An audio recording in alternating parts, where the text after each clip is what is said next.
Here's any mode auto does everything chips.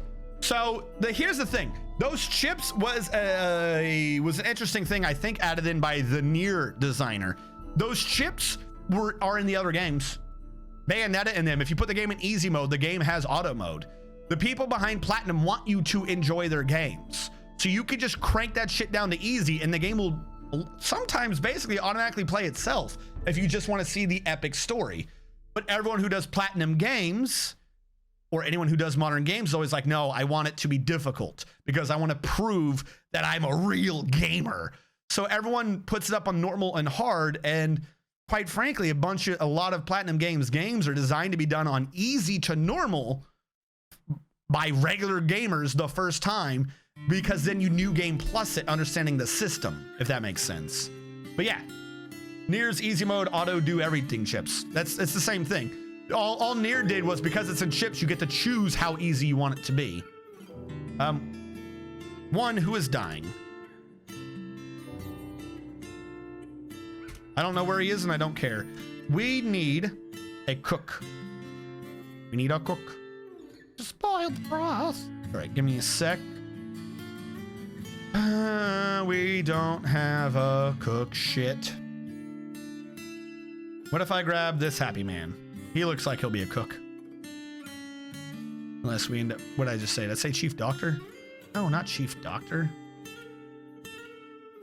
Chef Boyardee. Because we're gonna need that for the eggs and the food and stuff. That'll make people be more appeased. But I missed some things. Squaresoft, I was talking about Bayonetta. So, yes. Yeah, you're basically right. Bayonetta, almost kind of like Nier. Bayonetta is done off of almost anime weeb over the topness. That's kind of a point of Platinum games. Even with the ones that are less so, we'll say, like maybe Beautiful Joe. I realize I'm stretching that definition, but you get what I'm saying. Where the whole purpose of it is that the game does everything like way over the top.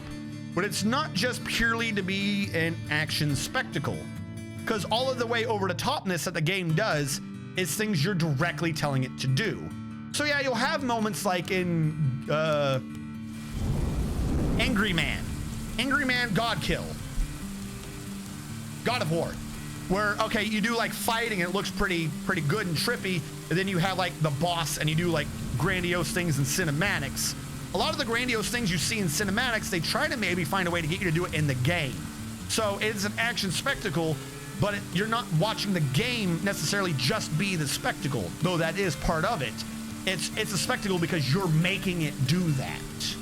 So you are the action spectacle. So the easiest way to get that type of stuff to work is games that tend to start borrowing a few anime tropes and things like that. So I agree with you, particularly Bayonetta. It's a bit more out there and less grounded, but I don't see that as a downside. I see that as the definition of what they're doing. So it's like saying you don't like water because it's wet. Like you're right. I agree with you on that. You're right. It is very, very wet. Water, in fact, wets you. But I don't see that as a downside to water so much as that's what water is trying to do. God Hand is 100% dodging. I'm doing my first playthrough of Nier Automata. Yo, see, I wanted to be doing that. I don't have the time now. I'm very sad. Strongly recommend God Hand. Watch this, Seth. God Hand. I'm talking about Bayonetta anime in general. Giga Gary. Blizzard is greater than Activision. Rip Blizzard. Yeah, that's actually a good point right there, because someone brought up Square Enix.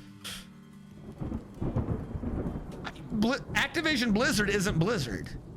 Like, they have Blizzard people in it, but it's no longer Blizzard. And you can definitely tell with how they've been acting recently, it's different people in charge. Just because it has some of the same employees doesn't mean it's the same company. So the same thing happened with Square Enix. I wouldn't consider that to be the same as Clover to Platinum, which is like, we'll say, evolution and upgrade or rebranding sort of situation. Whereas in that one, it was someone was basically bankrupt and they just wanted to have some money left over. So the name is still there, but the people involved with it aren't. But yes, that's yeah, I agree with you. Blizzard greater than Activision, and Activision Blizzard is not Blizzard. Probably sex change. I should buy Nier when it goes on sale. When Nier goes on sale, I'm gonna buy that too. I'm definitely going to try to buy and stream that just because of how depressing that is. See you to Chulu by no RNG was leaving. Nier just stalled. It's getting a remake. Yes. You know, I got to the last boss with the hardest difficulty, Metal Gear Rising, with only dodging, which is also an attack, as it's just pressing attack and jump at the same time while holding a direction. Now, funny you bring that up. What you're talking about is an argument I must always cede, but it's an argument that nobody who like enjoys Platinum games would make as an argument. It's an argument that can always be made as a detractor, but it's not an argument that would be made by people who are actively looking for the new game, which is Platinum games call some of their moves the stupidest shit. Just the stupidest. Every Platinum game, there is an upgrade after the very first level, tutorial level. There's an upgrade or two that have some weird innocuous name, but the game says it's kind of recommended you get this. They suggest you get it. Every time you play a Platinum game, if there's something at the beginning, particularly if it's like one or two options that's really cheap and they suggest you get it, they mean you need to buy this. They mean you need to buy this. But if you jump into a Platinum games halfway down and you don't know that that's what's going on, sometimes people try to not buy it. Like, oh, it's cheap, so it's not important. I'll save up to get the expensive shit. Expensive shit's better, because that's how it works in other games. There's always one or two things in a Platinum games game that's really cheap after level 1, and it will throw in like a little icon saying it's kind of maybe recommended you get this. This is good for new players. What they mean is this is an absolutely required part of the game, and you better fucking buy this. So what Mr. Man, is it Mr. Man Team or Hellfire? What Hellfire Skyrim is referencing is there's a move. There's a move at the beginning of Metal Gear Rising: Revengeance. It's really cheap. It's kind of suggested maybe you get it. It's called Offensive Defense. Some weird name like that. And it just shows, it has a picture of your dude swinging the sword. Swinging the sword. And it's called Offensive Defense, and it's really cheap. If you save up a little bit more, you can get that one next ability that's way more expensive, and it even tells you what it does, and it's really, really powerful. Offensive Defense is dodge. Remember how I just said how compared to everything else, this game requires you to do parry? You need to buy the ability to do dodge. And a lot of people didn't do that at first because it doesn't say dodge. It says offensive defense. What does that even mean? The reason why they call it that is it is the dodge move, but you swing your sword, so it's still an attack. The idea being that you can combo in dodges to your attacks in Metal Gear Rising: Revengeance. But they don't just give you the dodge move. They make you buy a move called offensive defense for you to understand that you have the dodge move. So again, there were people that complained about Metal Gear Rising: Revengeance and how different it was. The dodge is there. It's just unlike parry, like switch parry and dodge around. You have to buy it. But some of the people, I guess, didn't play Platinum games long enough to know that if there's something at the beginning of the game for cheap and it says we suggest you buy this, what they mean is if you don't buy this, we're gonna laugh when you die. It shouldn't be listed as suggested. I admit this. But like I said, that is a complaint that anyone who wants to detract from the game will make. But people who are used to the games will not make that because it's what you're used to. It's what Platinum Games does. They did it in their, I think what it is 100% is I think what happened is they did that back in Beautiful Joe. They made a mistake where they didn't point out how important the ability was, but everyone really liked the game. And it just became kind of a joke that, oh, new players don't know to buy that. And I think because of Platinum Games' evolution over previous mechanics, because fans of the game would half joke about it, I think that same thing is put in every new game, almost as a running joke. Like, okay, and here's the move that you need to buy. So if you jump into a game and a newer Platinum Games game, and you don't know that that's going on, and you don't think to buy it, the game's gonna be 90% harder than if you just bought it. I think, what was it? I think you have to do that in Wonderful 101 as well. I think you have to buy the block or dodge move at the beginning. And if you don't, you're gonna have a hard time. But yeah, and what do they do in Nier? There's like a chip that you have to, that you don't need it. Nier Automata, they went a bit easier. because they were working with the gentleman behind Nier.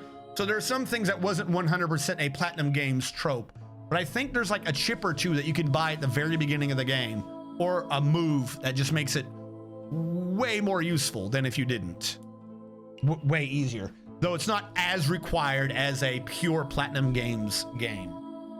So I think at the beginning, I'm trying to think of what it is. Well, one is the sword. That's not exactly what I'm talking about, but that is a good thing to point out. At the beginning of the game, you do the game with two swords, a virtuous contract and a virtuous treaty, I think. You have a light sword and a long sword whose special abilities are, as they upgrade, they attack faster and get more combos over time. At the end of the very, very beginning, you're going to lose one of those swords. I'm not going to explain why. I think I've streamed it before, but for those of you who haven't seen me stream it or don't know it, I'm not going to say why, but you lose one of the swords. At the beginning of the game, though, as you like after the tutorial bit, you start to adventure and you get a mail. You just get a random email and they go, "Oh, BT dubs, we think we found some of your traces over in this area of the map." And that's all it says. That is all it says. At the beginning of the game, you have a light sword and your fist. If I remember correctly, you have a light sword and your fist after the tutorial area. If you've played a Platinum Games game, though, you get this weird email that just says, "Oh, we found some traces over here. It's recommended you go there." Anyone who's played the other Platinum Games goes, "I've got to go there. Fuck the story, fuck anything else that's happening right now. What they just told me to do, I have to go there." And if you go there, you get your starting sword back. That's why you go there. You go there to get your starting sword and an upgrade that lets you automatically heal so you don't die when your health is low. And they only tell you about this in an email that's like, "Oh, we found some traces over there. We suggest you go there."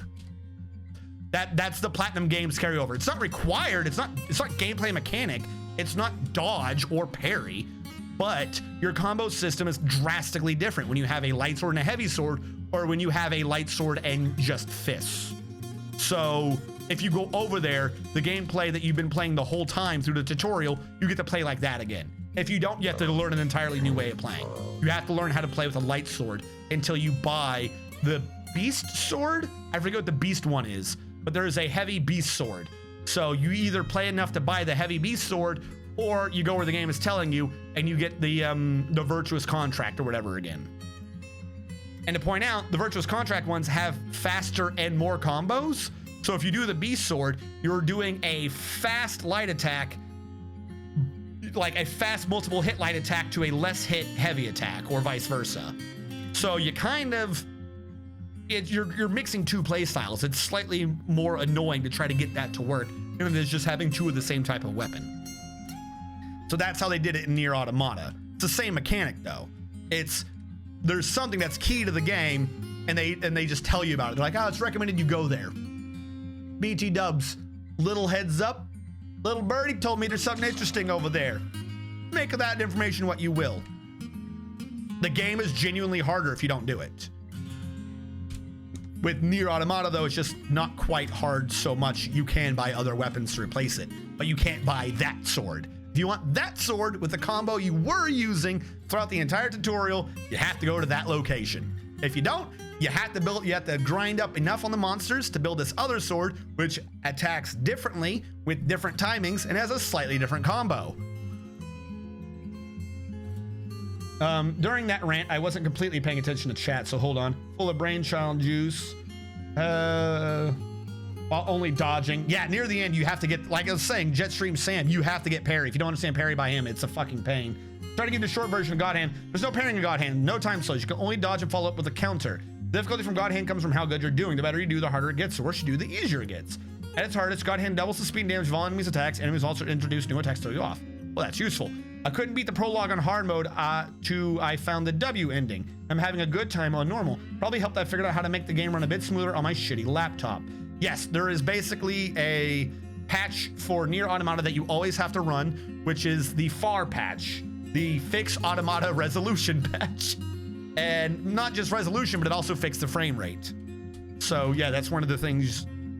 That one is just because someone did a bad porting job. I don't know who did that or why it still never got fixed after the fact. But I feel like someone did a bad porting job on Nier Automata.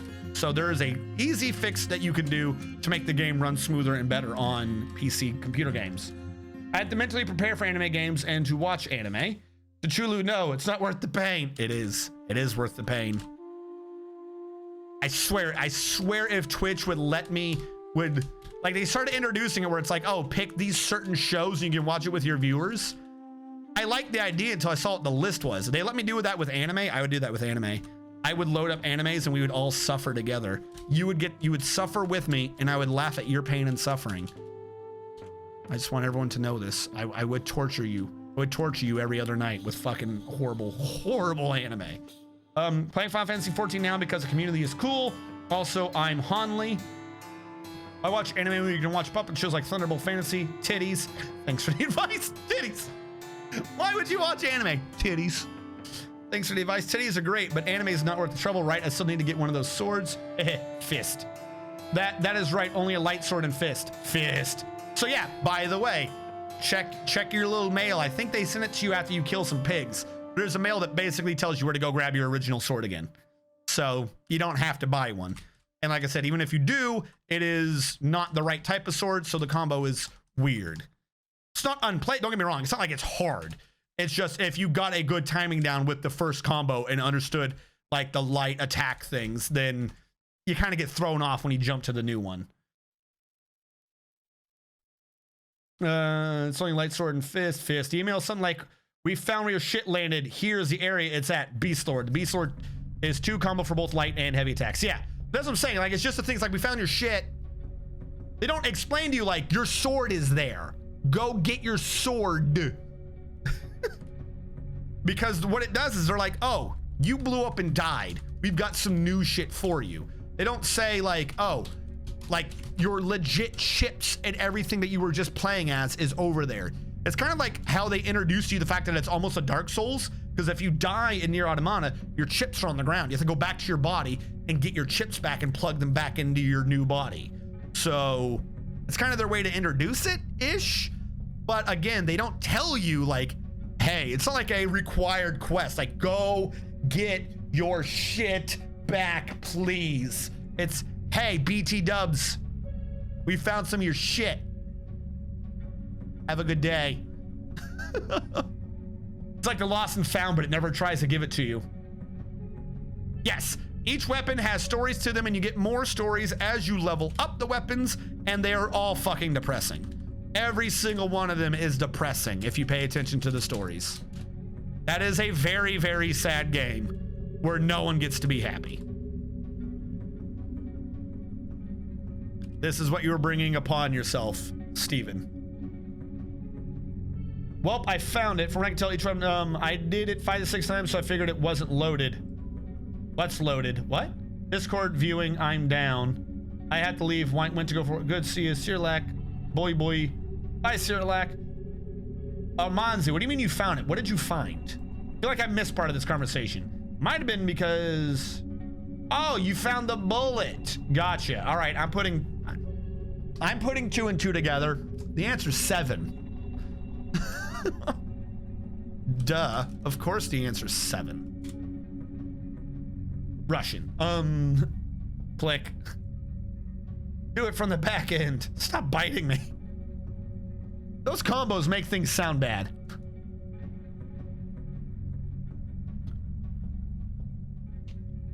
That's actually slightly nerve-wracking. So if I want to get my plan done in time, over the next 2 weeks, I need to do a 6-page report, a 9-page report, a team project, or I should say group project, and then also stream Bayonetta, Metal Gear Rising Revengeance, and Nier Automata before Wonderful 101 is released. Nier Automata could wait. Nier Automata comes after Wonderful 101. So some parts of that are drawn from Wonderful 101. So that should not need to be played before Wonderful 101. That leaves Bayonetta and Metal Gear Rising. Bayonetta is an over-the-top goofy game, but also I would say one of the worst. It would have been the worst in the entire thing. It's there to lay down the foundation. So I could I could bypass Bayonetta. We could just start with Metal Gear Rising Revengeance. I could point out some things that are from Bayonetta and from, well, see, here's the problem though, is all the other games draw more from Bayonetta's combat and less Metal Gear Rising Revengeance's combat. So then the idea for the Bayonetta style gameplay would be what is it called? I've just Nier Automata. Would be based upon Nier Automata. Nier Automata is more fluid and doesn't quite have all the things as Bayonetta though. Crap. I'm now in a corner and I did not know I was going to be into a corner. Why? Why do they still have to like maintain half the prerequisites for school? I don't understand.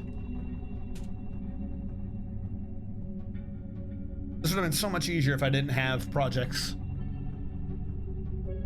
Don't chill out. I must do a 6-page report and a 9 report last and 50-page critique.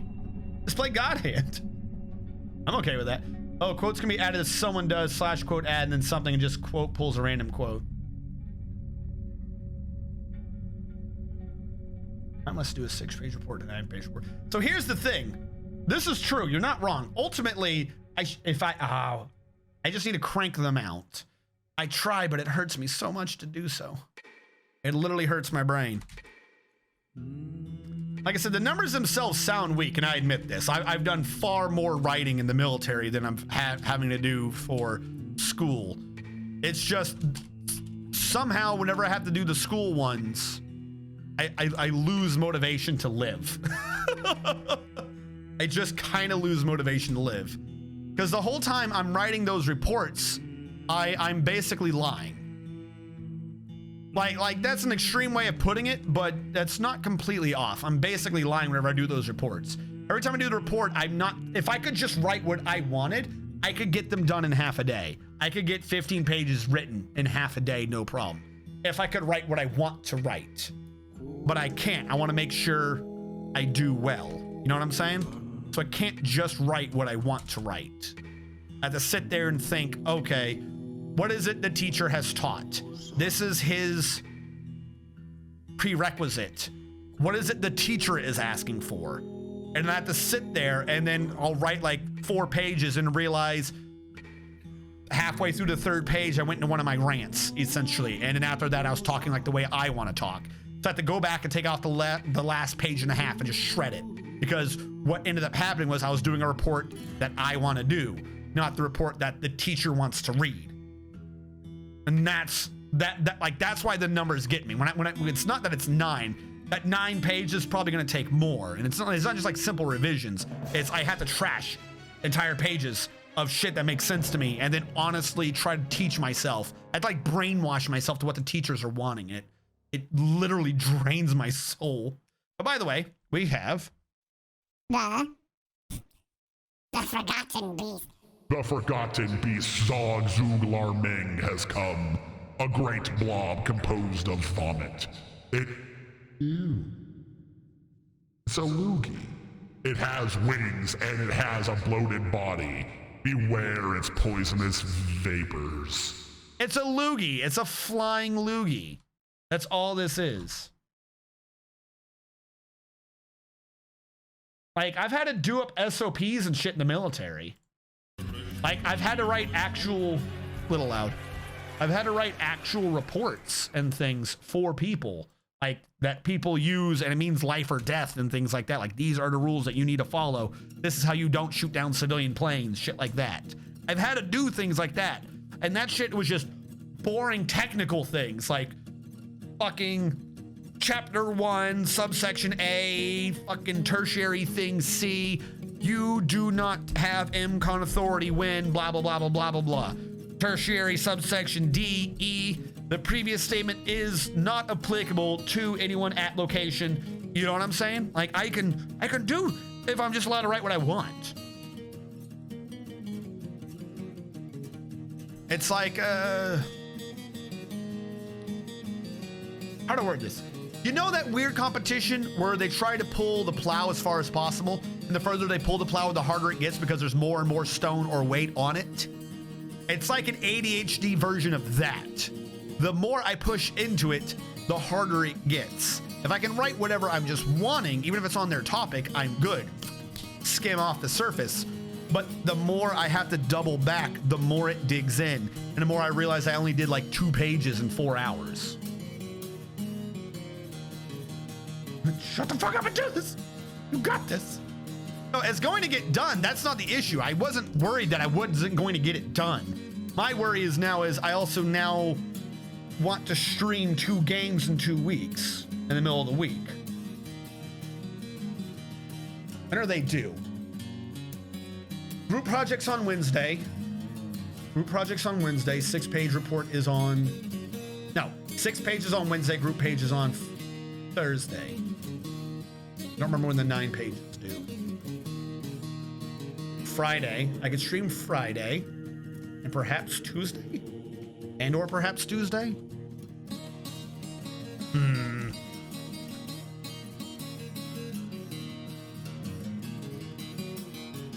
God, I hate writing for Sultana Place and you're finally a fight. He says when the guy's in the caves.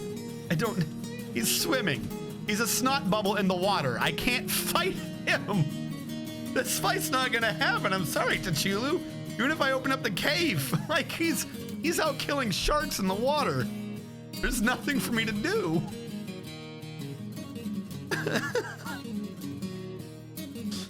That's a giant flying stick bomb. It's a vomit bug. I can relate. But yeah, RNG, I got inspired by some people on YouTube to try some critical analysis. So I just take it upon myself to be overly critical of everything I read now.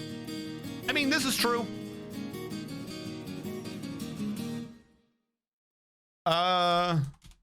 I was also inspired to be overly critical of everything I read by my college.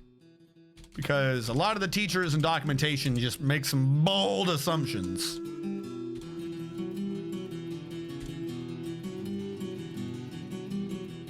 I think I told you guys like 2 years ago, my teacher 2 years ago, was it? Teacher basically made the statement along the lines of like, he was like a conspiracy theorist privacy teacher. It was along the lines of the soldiers are slowly gearing up to take away all of our freedoms. Like 2 years ago, he's like, oh yeah, they're getting ready. They're doing all these trials and things to like start coming down the roads in their tanks and they're gonna come into your houses and take your shit. And it's, the fuck are you talking about? No, we're not. What do you mean we? I was a soldier. Oh, you're one of them. What? I was Patriot. I shot missiles at incoming missiles. Nothing about that is aggressive at all. Baby killers. What the fuck is wrong with you?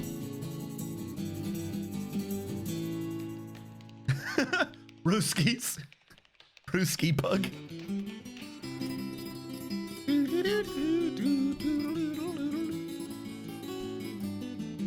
All right, why has Anemic's body not been taken care of?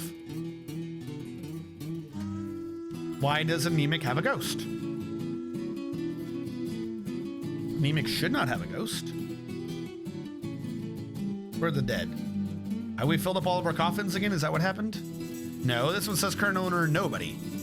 So where did Anemic's corpse end up?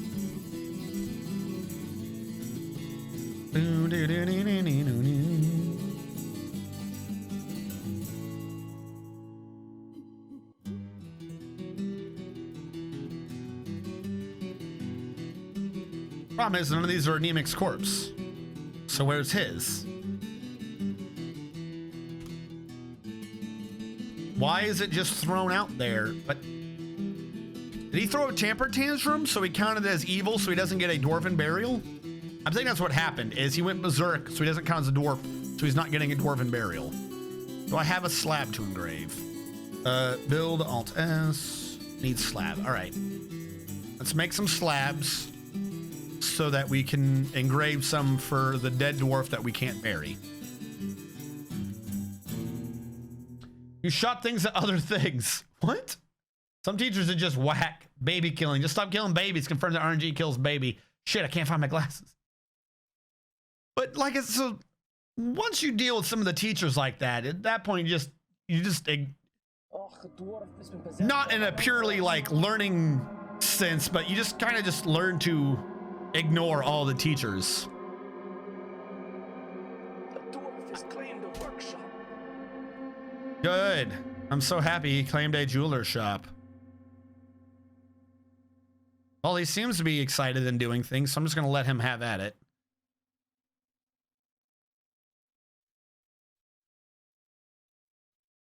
Yeah, no, I had a political science teacher, I think is what it was. Basically taught you conservatism, liberalism, Marxism, neo-Marxism, feminism, like all these different isms about like how politics and how people think government and things should work. And then his examples are always like the weirdest thing. Like I said, if it came up with the military, it'd be like, oh, well, the military is the strong arm of conservatism, and liberalism are the people that do global trade and look at how everyone does better when the economy does good and no one does better when the military does good.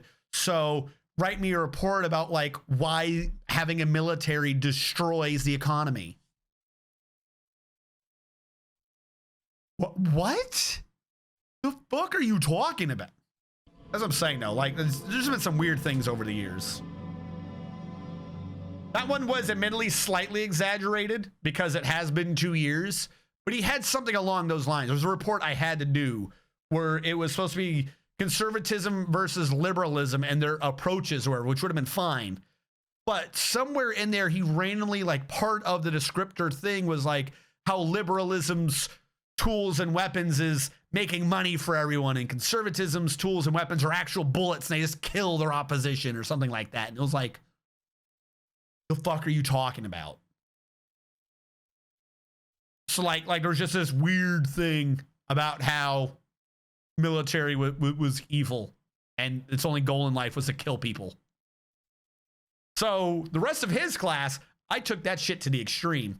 Part of it was we had to learn about the greater good and what happens when you can't trust people. So we had to do one of those exercises where the team that won, everyone in that group, so the whole room was split into 4 like vertical slices, I think 4 or 5, I forget.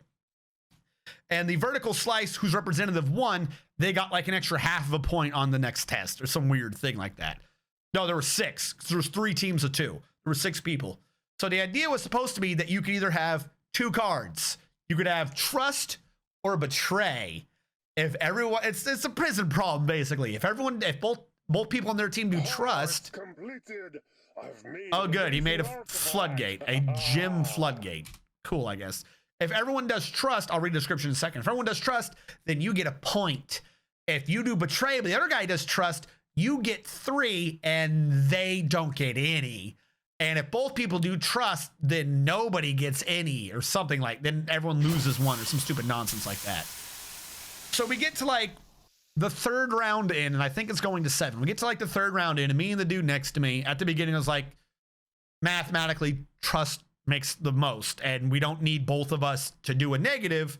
Like if we just trust each other the entire, like the math was set up in such a way that if you trust each other all the way up to, but not necessarily including the end, then both teams can win. It's just whoever had the highest points, and 2 teams could tie. Essentially, if everyone, the entire thing just did trust, the entire class got 5 points or 0.5 of a point. We get to the 3rd round, the other dude betrayed me. So I looked at him, I'm like, did you not follow the math earlier? He was like, yeah, but I got more points now. So which my next question was, do you remember the Cold War? Spring is upon us. What are you talking about? I go, good. We're gonna mad this. Sure, if I said that too, it's like, we're gonna mad this. So the next round I did betray and he did trust. So like we balanced out somehow. I forget how the hell the system works. I did betray and he did trust. And then the next round I did betray and he did trust. So he's like, well, if you're just gonna be doing betray, then I'm gonna do betray against you. To which my statement was, we're already going to lose. You threw the math off because of the other 2 things. My team can now no longer win because of your fuck up. Your team can't win because of your fuck up. I'm going to do betray for the rest of this game. And the teacher's there next to me too. The teacher is asking people what they're thinking. Shelly, I'm like, I'm going to do betray for the rest of this game. You nuke me once, that's it. I'm just going to do nothing but nukes for the rest of this game. And he was like, what? And the teacher heard this and he made some comment. I was like, no, I'm serious. And I grabbed the trust card and I threw it on the ground. Literally threw that shit on the ground. I'm like, I just held up the whole time. Do the rounds. This is all I'm gonna do. But that's not the game. So I said the same thing to the teacher too. I was like, do you remember the Cold War? The teacher kind of got what I was getting at, so teacher let it slide. Teacher's like, well, that's not fair. I was like, he betrayed me. Do you remember the Cold War? And he was like, okay then. So yeah, I literally just held betray.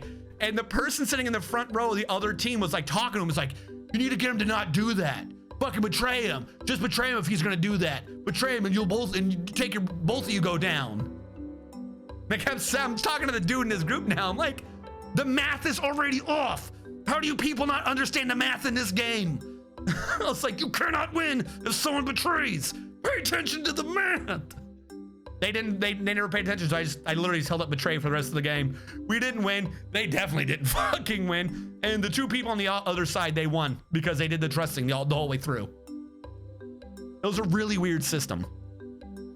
But the person I was with couldn't fucking understand the math, so I was like, fine then, nuke me once, shame on you. I'm nuking us all for the rest of this game. He was salty. He was really, really salty, and I didn't give a fuck. I explained the math to you once, that's all you get. I explained the math to you once. You betray me after that, be prepared for me to do nothing but the nuclear option for the rest of this game.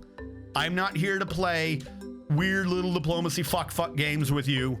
There was half of a point on the next grade on the line, and you already fucked it up for my group. So I'm going to ensure your part of the class does not get that extra credit either. And he could not understand that someone had this mentality. Straight up, the dude I was playing with could not understand someone had this mentality. It's like, I only did it once though. You've already fragged the math, dude. Doesn't matter. Prisoner's dilemma is a political thing, it's a moral thing. The teacher was jiggering it into some political thing. Again, it was supposed to be about how democracies can be trusted more because everything they do is public, and dictatorships can't necessarily be trusted. They're prone to lying because they don't have to answer to everybody. So then it's a question of trust with those type of governments. And they're always, if they feel like they can get one over on you or something better for their government, they're always going to betray you.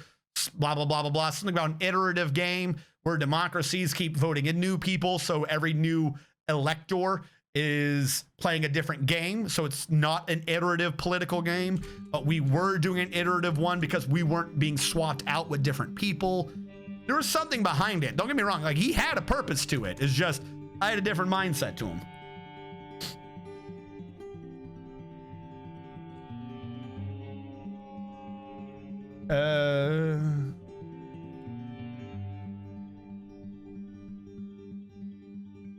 Hey, two cats. It was cold. I only stole money from you once. I'm not gonna steal money again. I promise. It's a prank, bro. Fuck that guy. Dictatorship bad isn't a hot take. Not saying it was. That's just what the class was.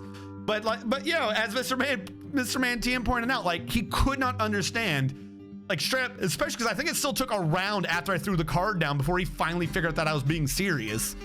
I was like, no, I'm just going to do this for the rest of the game. We're not playing this game anymore. There is no more game. I was doing this card until you did this card. And now that you've done this card, I am only going to do this card. I was like, that is how this works. That's what it was. It was 2 points. So here's what it was. I'm remembering now. If both people said trust, both teams got 2 points. If one person said betray and the other person said trust, the betrayer got 3 points, but the truster lost 1 point. So there was still 4 point differential, but unless you were consistently doing something like that, like if you got a negative and you got a positive, it didn't add up evenly to the twos. You get what I'm saying? You basically had to trust, and then maybe if you wanted to betray, you betrayed at the very end of the game, if you really wanted to. But again, as I tried pointing out to everyone, literally, if everyone just does trust, everyone gets 0.5 it's not like 0.5 divided amongst the amount of winners. Every team that had the most points got 0.5. So if all 6 of us just took the betray card and threw it on the ground and held up trust for the 7 or so rounds, we would have the whole class would have gotten 0.5 added to the test grade. Like, it wasn't even, there was nothing to gain by betray. There was nothing. There was no punishment for just doing trust, and these idiots couldn't figure out the math. That's what pissed me off. They could not figure out the math.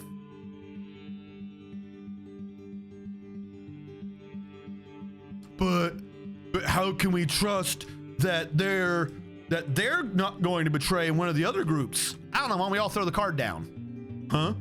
You don't need to hold on to the card. Jesus Christ. I don't know. That dude annoyed me.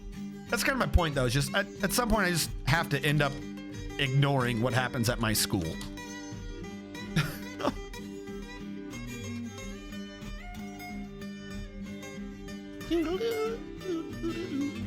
It's cold.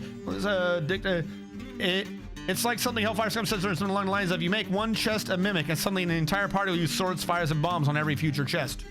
Yeah, that's it. That is exactly 100% my strategy. I will do the trust card, and then if you use a betray card on me, I don't even care if it means my own downfall. For the rest of the game, I will use the betray card. This is why I shouldn't be president. You see in British comedies like Yes, Prime Minister, where they discuss the nuclear option and whether or not the Prime Minister, when would he use the nuclear bomb and shit like that to respond, and what about think about the people dying. If it's been used, it's been used. I'm dragging the world down with me. Fuck it. Push the button. Let's do this. I'm getting drunk.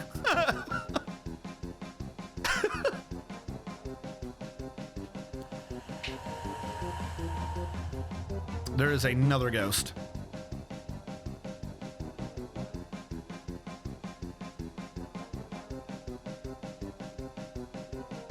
The real trick to a lot of things too is just make the decision now. Fuck it. Like a lot of people, like when things like this come up, right? A lot of people will be like, oh, I don't know what I would do in that situation. Well, decide what you're going to do in that situation. If you decide what you're going to do in that situation now, and then when that situation happens, your thought isn't what should I do, but what did I decide to do, then just do it. Because you decided already what you were going to be doing. The brain locks up in decision-making things when adrenaline starts flowing.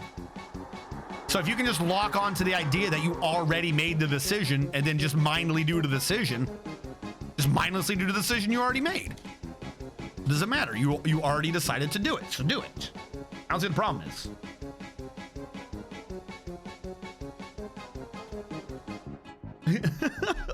Oh yeah, State of the Union address using that's real professional.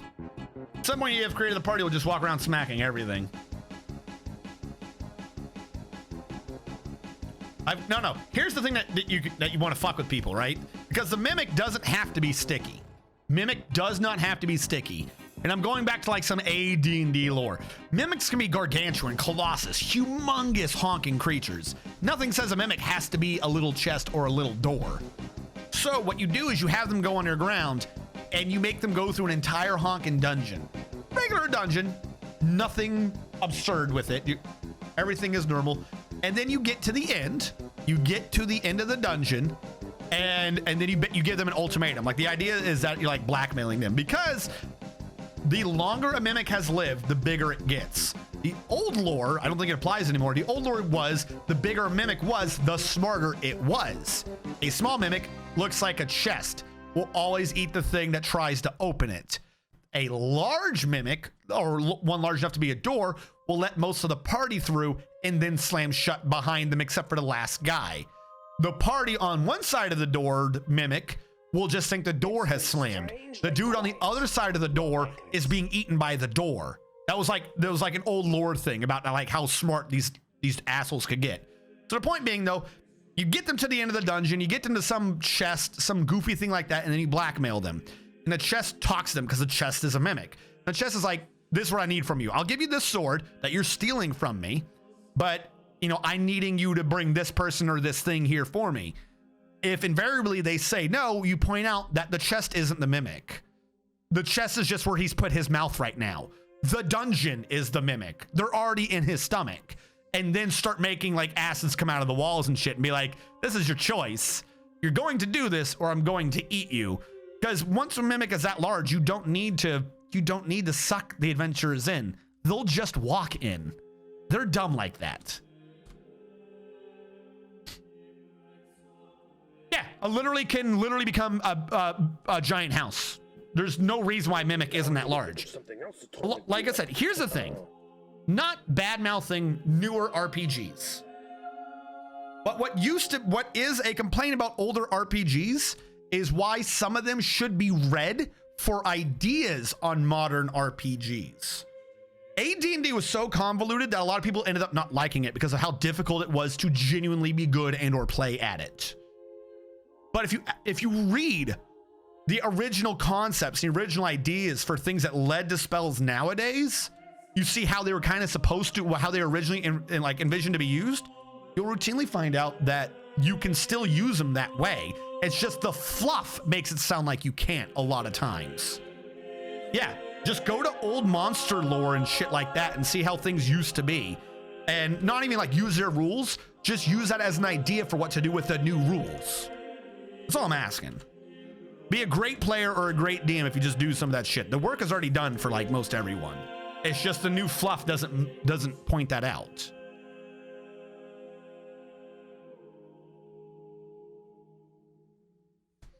City Mimics. Some mimics were the original self-aware AI. World Mimic. The universe was a mimic. First President of the United States, yo guys, like to enact a free pizza policy. These citizens starting at age -1 will have to take mandatory trips to the local firing range. Also mandatory beer and cheeseburger consumption quotas. Also writing pop music is punishable by death. Thank you, America. I love you. The world is a vampire. Second edition is some of my favorite monsters and adventures. I have taken inspiration from them on many occasions. Yeah. Some of that shit was like good. Some of that shit was real good. Good. But, and it's not even that it's not done anymore.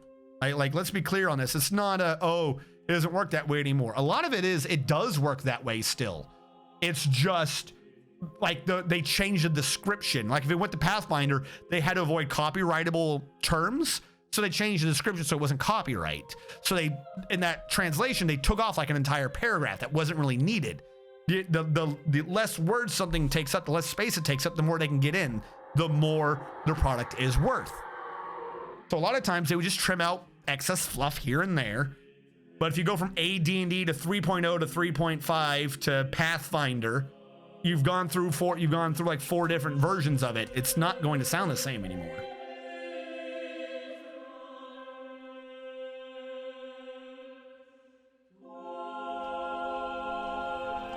About Palladium, I have that rulebook somewhere. I don't remember. I'm gonna need more information than just Palladium. It sounds familiar, but I don't remember why. I'd like to bring some moral ambiguity into my games to make it much more fun. That was one of the things why I did not like about 4th edition, was that they did that. I think 5th edition backed away from that. But in 4th, okay, so D&D has 9 moral quandaries, 9 alignments.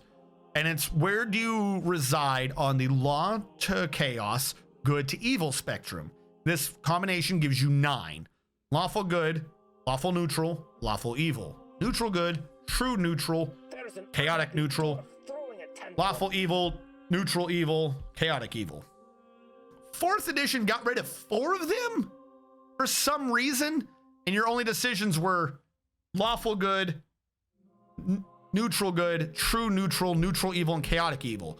You couldn't be lawful evil and you couldn't be chaotic good. I don't know why they did that.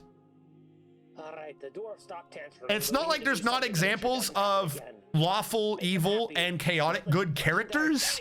You can even find them together in one story. Usually if you have a chaotic good character, he's opposing a lawful evil character. That's why he's chaotic. He's opposing the evil laws. Prime example, Robin Hood, a chaotic good rogue who steals from the rich to give to the poor, who is opposing the lawful evil sheriff of Nottingham. And the prince, forgetting the prince's name right now. But my point is, for some reason, 4th edition, at least temporarily, try to get rid of that shit. And they were like, no. These alignments don't exist anymore. What?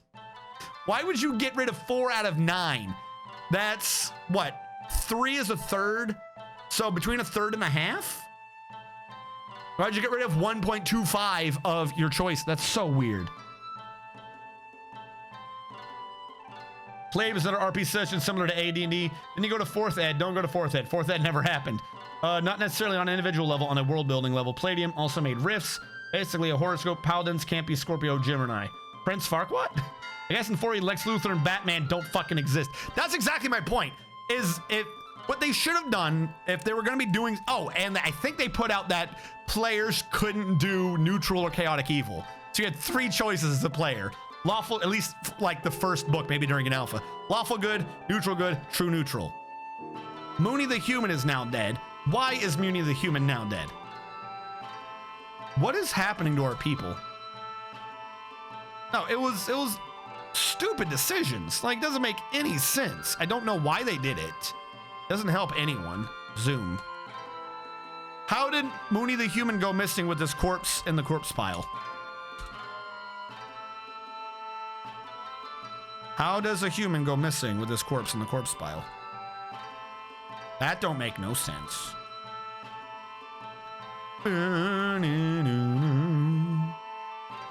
We still have a tomb used for burial. I'll make more tombs. I don't understand what's going on.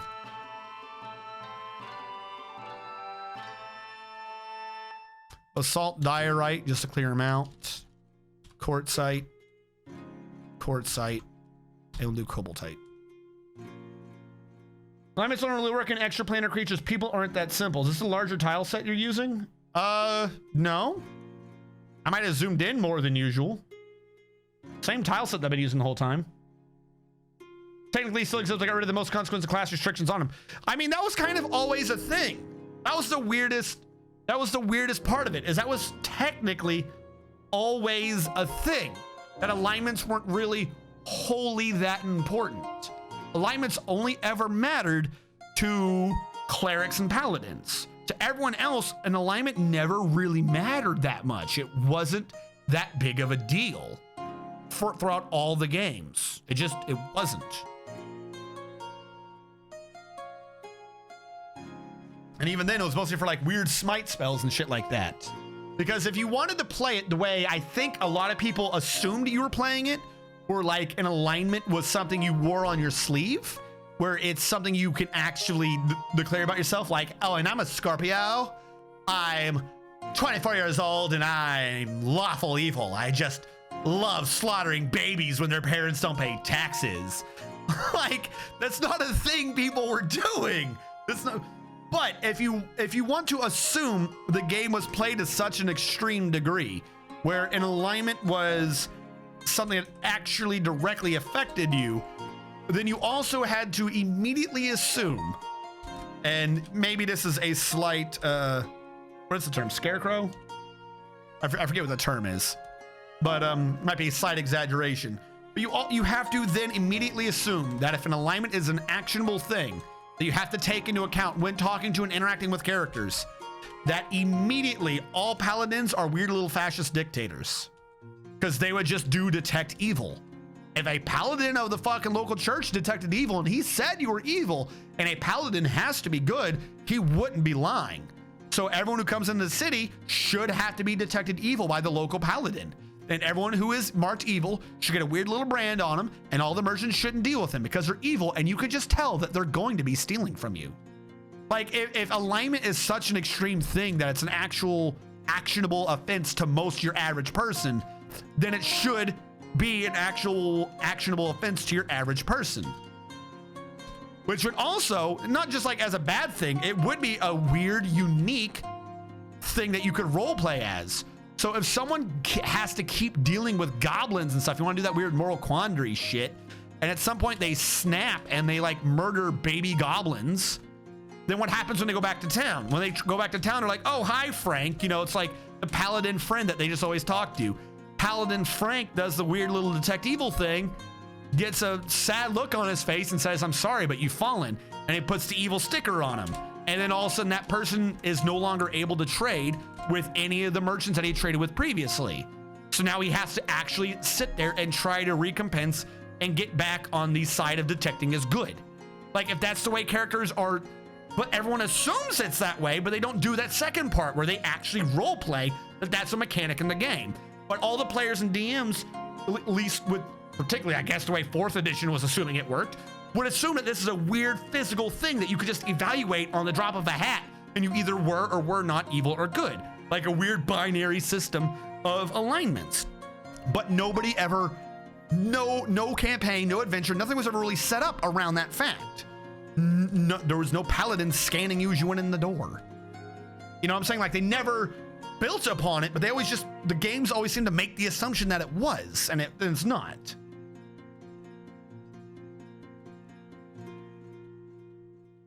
Fifth edition barbarians cannot be lawful. Also, the Incarnum classes. The Incarnum is not, I would disagree. It's not obscure. It shouldn't fucking exist. Incarnum was stupid. I mean, very heavily on their alignments. Strawman, thank you. Term looking for Strawman. Another thing I don't like, races of spicy humans, but we've gone over it. But yeah, no, some of them kind of made sense-ish. Third edition barbarians, and I thought 3.5 also could not be lawful. That makes sense.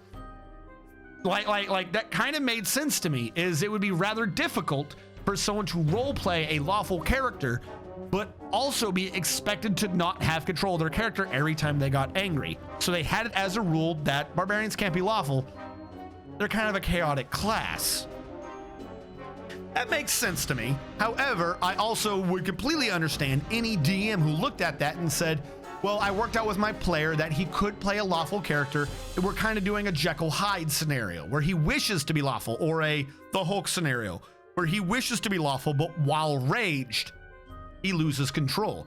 If that was something a DM or a player wanted to do and came up with, it would make sense to me. And in fact, if we were doing it like that, what I would do is I would have the person, while not in rage, register as lawful, and while in rage, register as chaotic.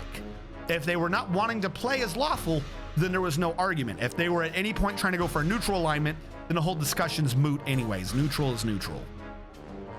But yeah, no, you're right. Some people would take some of the rules and things and try to make them locked in. Or like the Assassin Prestige class. The Assassin Prestige class in 3.5 was a prestige class on the Rogue class that had you murking people, straight up assassinating them after 3 rounds of paying attention to them. Fine. It had a prerequisite of you being evil, which I thought was weird. What if you were an assassin working for a church? You were so fucking religious.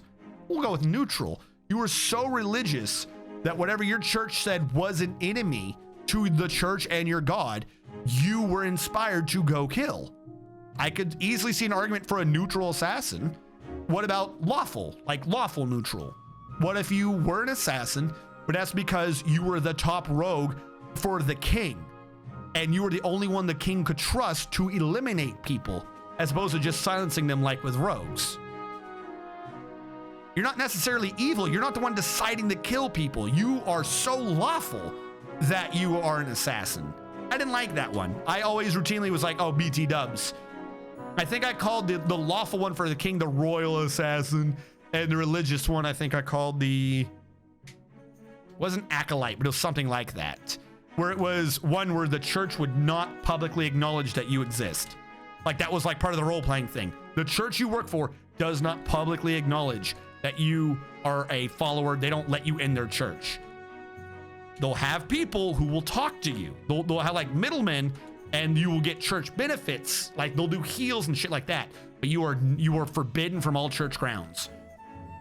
Like you had to be the type of person who was so fucking holy that you would sacrifice like your current well-being and existence for the church's ideals.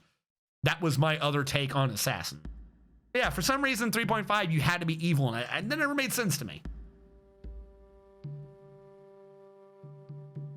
Oh, let's go hard on racial culture. Currently have Lizardman. He's not allowed to have emotions or complex plans, and any dead enemy has a chance of becoming food. Barbarians don't lose control. They just declare rage and get bonuses.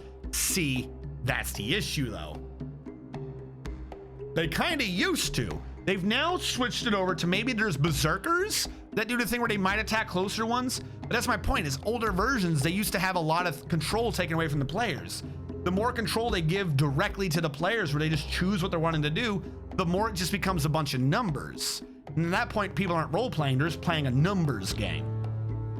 For the lizard statement, that's what I'm doing right now in one of my games that I occasionally play in Pathfinder. I am playing a weirwood, a little construct, small robot.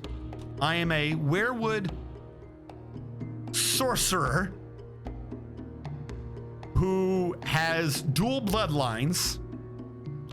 Bloodlines is a construct. Thought that one was funny. One of the bloodlines is impossible. There's literally a bloodline that says impossible. I thought that one was required if I'm a construct sorcerer. And the other one is like destined or something goofy. I forget what the other one is. I have impossible in some other bloodline. But what I don't even do magic. Just to point out that like what is going on with this robot doesn't make sense. The robot cannot do magic. The robot has to use words of power magic, which is you get to mix shit up almost like it's a programming language. If anyone's getting the theme I'm going with, where your spells are slightly weaker, but you mix together the parts of the spell to do things. Kind of like magic, kind of like a mix between Magicka and Skyrim. You Fuz Roda people. If you use these 3 words, this spell happens. This word is your target word. This word is your effect word, and you can have up to 3 effect words. And this other word is the meta word that changes how it all works. So I have my dude doing like a weird programming language to magic because that's not what regular magic is. Because the dude's a sorcerer based upon bloodlines you can't technically have. So one of his bloodlines is impossible. I'm forgetting what the other bloodline is. It annoys me. I forget what my second bloodline is. And my companion is a...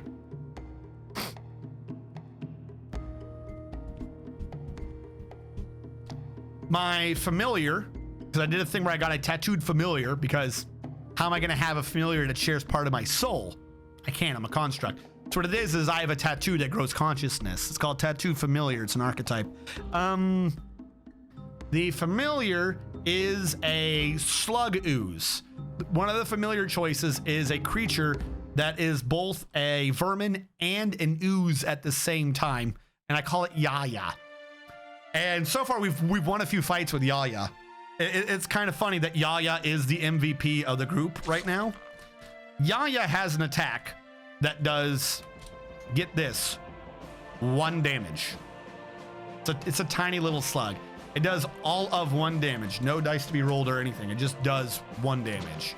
It's acid damage though. So there have been a couple times when something was at range. What did you just do? Don't topple. There have been a couple times where something was a bit at range and cancels report crime taken on by mood. So what I did is I did like a little run up and I chucked the slug at him. I chucked the slimy ooze thing at him, and it attacked. Like, no, it's part of the same thing, but I chucked it at him, and on its turn it didn't attack. And it criticaled, so it did 2 whole damage. And routinely be like at the very end too, so it actually killed the creature. Like, so he couldn't run away. It was like, yes, yeah. It's really fucking stupid, but it's funny as shit. Because also another weakness to words of power is they have kind of half garbage for range, particularly at low levels. Any of my elemental spells can be cones, so they can do a 10-foot cone. All of 10 feet. Or if they're a single target, I think they can go like 20 or 30. It's like really weird, really short range shit. All right, this man, Pablo Rasta, knocked down a statue. Coca-Cola wanted to tattle on him, but then a ghost possessed Coca-Cola. So I'm going to say the ghost works with Pablo Rasta. But I see we're up over an hour. So those of you who watch after the fact the YouTube archives, we'll catch you guys next time.